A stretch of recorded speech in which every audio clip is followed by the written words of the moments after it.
Hi, my name is Dan Woods. I'm CTO and editor of Evolve Technologist. And today we're going to tell the story of Mashup Corporations. Andy Mulholland of Capgemini and Chris Thomas of Intel are authors of this book. Chris and Andy decided it was time to show the business value of service-oriented architecture and to show in great detail how mashups could be used to unlock that value.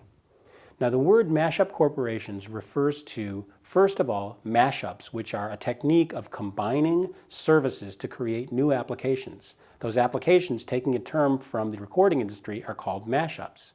Corporations refers to the business application of mashups.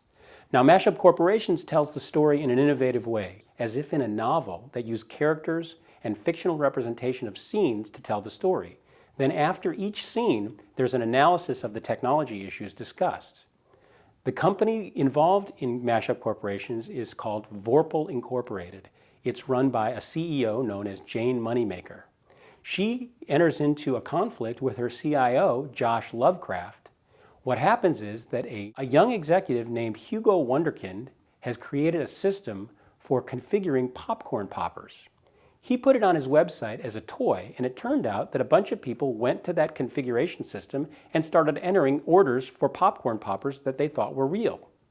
The book begins with Hugo Wunderkind and Jane Moneymaker talking with Josh Lovecraft about how they can actually make configurable system to create these popcorn poppers.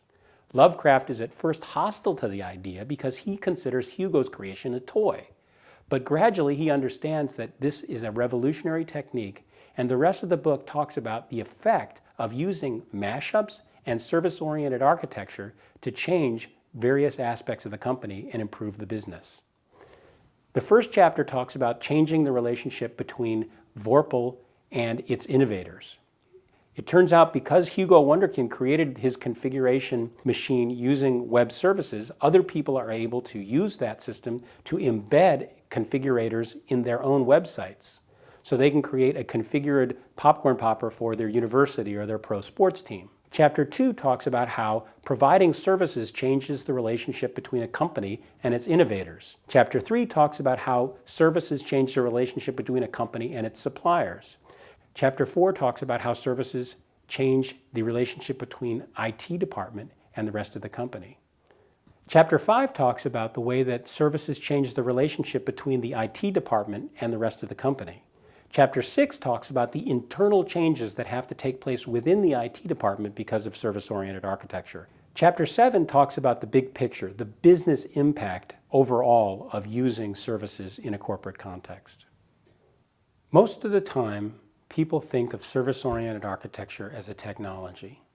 What Mashup Corporations does is explain that service-oriented architecture can have a transformational effect on the business relationships that are involved in running a company.